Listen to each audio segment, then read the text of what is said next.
Hey guys, this is Rusty 78609, Central Texas, USA, 63 top down degrees today. Beautiful day at 9:29 a.m. on the 26th, I think, of November 2017. This is Park Road 4 in Central Texas, near Kingsland, Texas, northwest or west-northwest of Austin, about 70 miles. And I'm out taking a little drive, and I thought I'd take y'all along with me. Why not? I got a whole carload of people in here. You can't see them. They're imaginary people, but they're good people, and we communicate all the time. So here we go, up over the mountain to the left, and then directly into the sunlight. But what I'm going to talk about today, and I'll finally get to it, two things. First of all, I want to thank all of you that use the Amazon link, and for those of you that don't know what I'm talking about, in every video I post a link to Amazon products. Why do I do that? Because I'm an Amazon affiliate, and if you use the link and go to Amazon and buy anything, I get a small commission.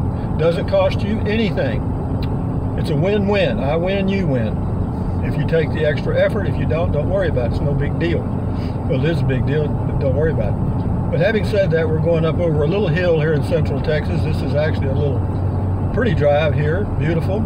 So again, this is Park Road 4, and what I'm going to talk about this morning is we're going to touch on some RVing stuff, and because I'm very familiar with it, I've been living in an RV for 30 years, pulled an RV, a travel trailer, for about 25 years. I'm 72 years old. I live in a 2018 Coachman Clipper Cadet 16 CFB, 16 feet long. That's my whole house. It'd fit in your master bedroom with room to spare. And I love it. I've been doing it for a long time. It's my way of life, and I love it. But anyway, I do also have, since I bought this new RV, I have a 2013 Jayco J-Flight 26BH for sale. I've got it on a park and sale place in Kingsland, Texas.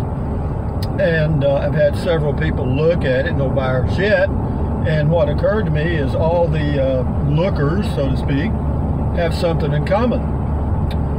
What is that, Rusty? They don't know what they want. Okay, if you don't know what you want, you're never going to find it. All right? Actually, when you get into it, wants and needs are really different items. Now, what do they need? Who knows? Well, but I can assure you it's not near what they want. All right? So, you know, again, what I've found is, you know, not only do they not know what they're looking for, I mean, it'd be like trying to find El Paso, Texas without a map and Google, you know? You're just wandering around in Montana and saying, well, I'm headed to El Paso, but I don't have a clue where it is. Anyway, enough said about that. So I'll expand on that by saying this. You know, there's, you know, of course, as everybody knows, and this is pretty common, obviously, I mean, there's many different types of RVs. You know, you got motorhomes, fifth wheels, travel trailer, bumper pulls, what they call them, vans, build, little bitty things, big things, you know, self-leveling, you know, things you got to level, things that have all kind of stuff on the inside, some that don't have any stuff inside. So you got to kind of, you know, if you start at it from that direction, you're like, you know, okay, what do I want in an RV? Well, that's one way to go at it, but let me suggest another route or route, depending on where you're from. And that would be this. Ask yourself this. What type of guy am I, and what type of camping, quote, living do I want? What do I want to do? Okay, that's a good start. And let's just say that you come to the conclusion that, you know, well, I really don't want to be around crowds of people, and I really don't like a lot of loud noise, and I would like to see some beautiful scenery and privacy and la-da-da-da-da. Then you may be looking at what's called dry camping, okay? Or boondocking, or dispersed camping, where there are no hookups, okay? You got to be totally self-contained. Well, that requires some looking at the types of units that would fit that purpose. And that would be those types of units that have solar, for one, maybe some fresh water tank, two, maybe indoor toilet, maybe not. You can get by without one. I've done it many times. I camped in a Toyota Prius for 5 years off and on, and I also went camping in this Ram pickup with a camper top on the back for a couple of months. And so it's, you know, it's a lot of things you can live without. I'm 72 years old, and one of the things that got to me was the fact that I couldn't stand up inside the Prius, and I couldn't stand up inside the camper top but I can stand up inside my 16-foot travel trailer now, and it is a plain Jane. I mean, plain Jane. And it's basically geared for boondocking or being self-contained totally, because I do have solar. So if you're that type of individual and you're thinking, man, I just want to be out somewhere in the boonies and be left alone, you know, just kind of be there with, you know, me and my wife or kids or whatever, you know, then, you know, you're going to have to look at a unit, in my opinion, which is worth what you're paying for it, absolutely nothing. Look at a unit with some solar, okay, or add some solar. My opinion is that, you know, rather than put the rooftop solar on, which a lot of people do, and they get a big battery bank because they're going to run everything they ran at home. You know, they're going to run their microwave, their TV, and their toaster, and all that stuff. If you need that, well, you're going to need a lot of solar, okay? And if you're going to run an air conditioner, you're going to need a gasoline generator, okay? Or you're going to have to go somewhere where they got electric. So, but if you think it through and you say, okay, I want to go boondocking. Well, then you can simplify it. I mean, you can really simplify it. I mean, you can buy a used van and do a build out, and I think that would be fun if I had the, you know, if I had the skills with tools and the tools. Would I do a van build? Yeah, I probably would, because I think it's a neat way to go. I mean, it's all the space I need for sure. Could I live in it full time? Hell yeah. Yeah. If I can live in a Prius and a camper top for a few months, I can sure live in that. It's just a matter of, you just adapt. You know, and we are creatures that are very adaptable. We have survived thousands and thousands of years because we adapt, and that's great. But anyway, moving right along. So what type of unit would you select if you were just going to go RV park to RV park to RV park to RV park to RV park?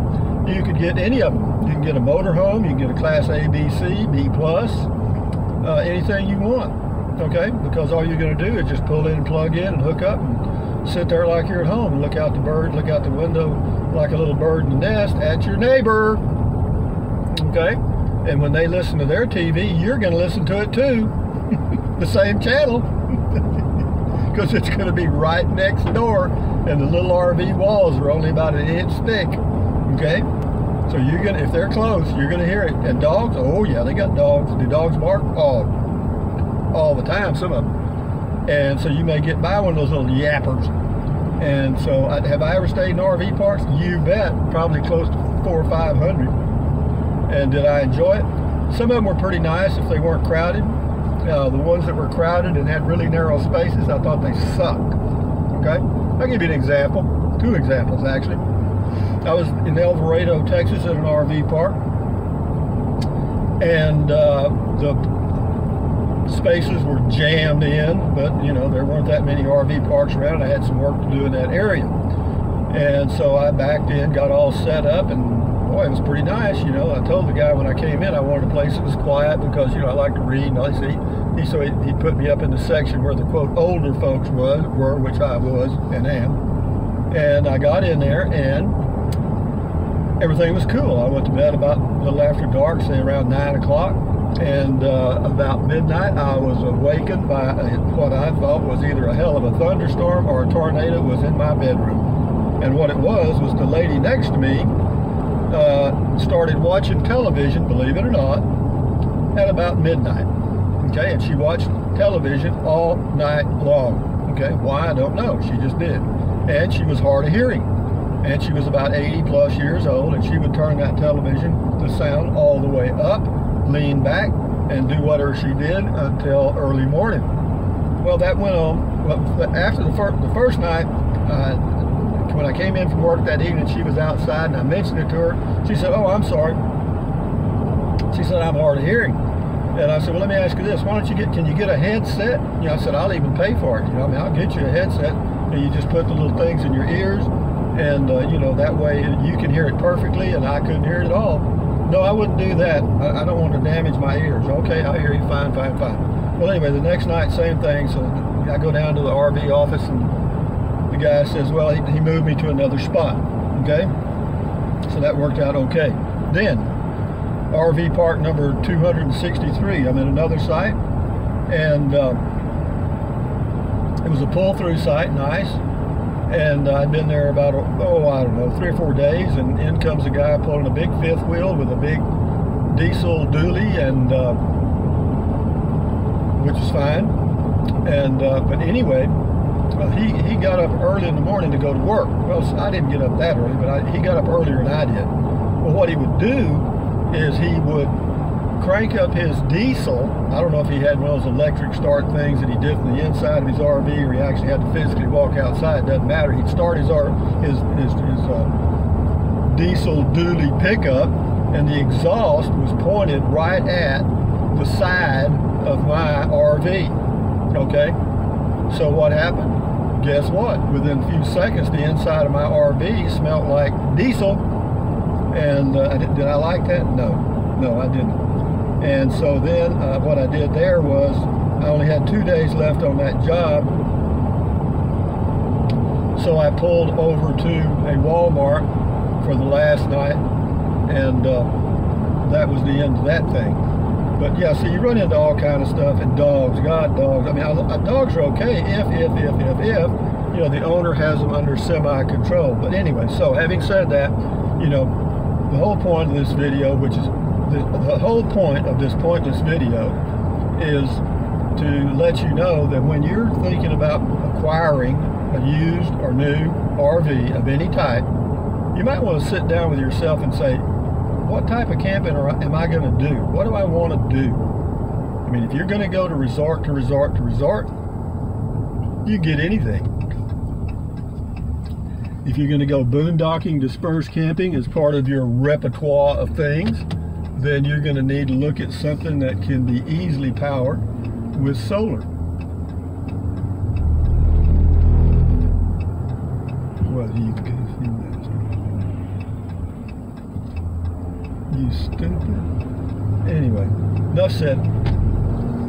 Here we go down Highway 281, and the sun is shining right in my face. But anyway, yeah, so when you're looking at RVs and you're thinking about it, you know, because there's thousands of people just thinking about, you know, acquiring an RV and going on the road and starting a YouTube channel and living happily ever after. Wonderful, do it. But you know, before you blow a lot of money on something that is taking you in the wrong direction, think about it. Just think about it. Watch some YouTube videos and think about, you know, is that a kind of life you'd like? You know, do you want to take a bath with baby wipes or washcloth and poop in a bucket, or do you want a wonderful ceramic toilet that flushes and a nice shower with hot and cold running water all the time? Then you got to think about that, in my opinion, which is worth nothing again. So anyway, that's the end of that part of the video. From now on, I'm just going to ramble about nothing. So those of you that are wanting to find out about RVing, what types and all that stuff, you can just listen or do something else. Anyway, so this is Highway 281. As everybody knows, it watches, you know, only about 10% of the subscribers watch my videos regularly anyway. There's about 900 to 1,000 regular viewers, and the rest of the 9,600 or whatever it is drop in occasionally. That's all. That's the way it is. That's not only my channel, that's pretty much all of them. All of them.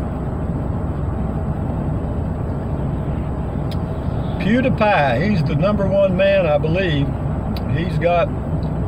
He makes about 16 to 20 million a year. Wow. And he's about 25 years old, lives in London.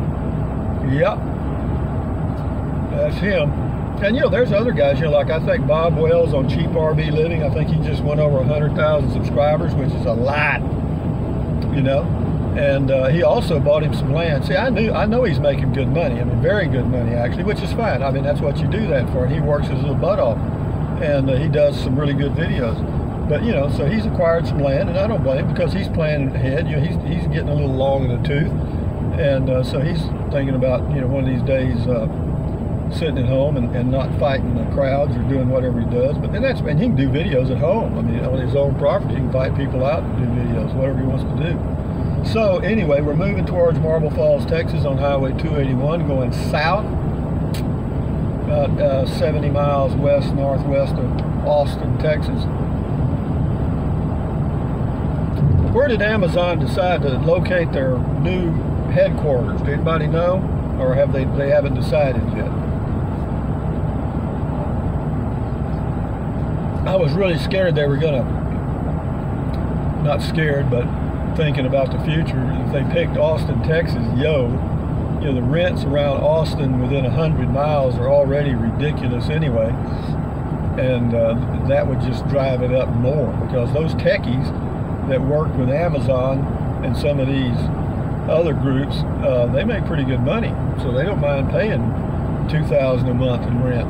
And the average guy in Austin making $10 or $12.50 an hour, he can't even pay half of that, or a third.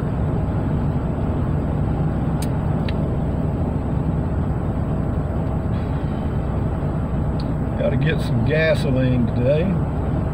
This is a really good truck. I've got a Ram pickup, a 2017 3.6 liter V6 automatic, 8-speed automatic with 321 gears, and I'm averaging right now 24.8.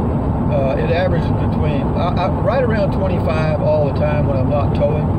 When I'm towing, it just cuts it right in half, almost exactly, when I'm towing a travel trailer. So I like my Dodge pickup. Let me tell you this, I'm already planning ahead. Like for the next 2 or 3, 4 years, I'm going to do traveling as long as my health allows. But at some point, if I feel like I'm starting to make too many mistakes, like getting dangerous, so to speak, to myself and others, then what I will do is I will park my little 16-footer under my cover, and I'm going to buy me, you're not going to believe this, but I am going to buy me in about the year 2020, let's see, this is 2018, 18, 19, about in 2021 or 2022, that's my plan. I always have a plan. They don't usually work out like I want them to, but sometimes. But in 2022, about, I plan to get me an all-electric, self-driving car. I do. That'd be my new fun thing to do. I think it'd be great.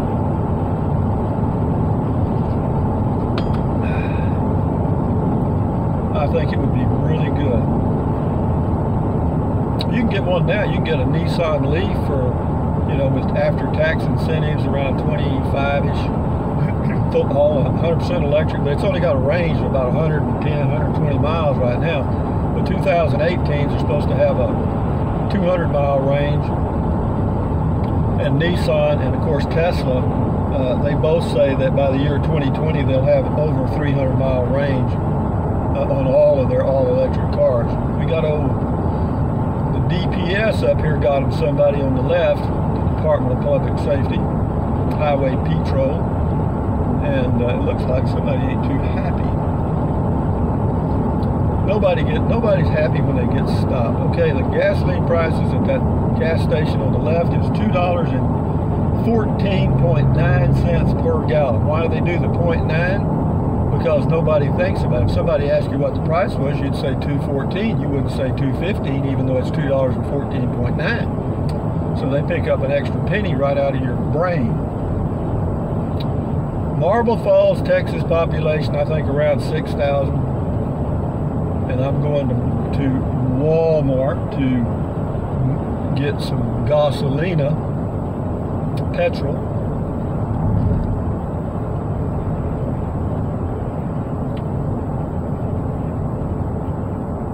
And then I got to get a few groceries. If you do things like, for example, I could have just taken a drive around the hills where I live, but I needed to get a few groceries. So, if you try to do things with a little bit of a purpose, then, it's 217 here. There's a gimmick on that 214 that I mentioned earlier. And the gimmick is you have to have a special credit card to get that $2.14. There's some guys living in a car down there. I did that. And I actually camped at Walmart, stayed overnight at Walmart. So we're going to be looking right into the sun, but then I'll end this video right quick. So anyway, guys, from Central Texas, USA at Walmart getting gas, and y'all looking directly into the sun. I will end the video right quick. Thumbs up, carpe diem, adios, bye-bye. Buy USA made when you can, drink plenty of water, stretch, walk, keep your health, and do all that good stuff, and get ready to go RVing because it's coming up in March, and believe it or not, it's December starting pretty soon. December, January, February, and adios. Anyway, guys, enjoy. Bye-bye.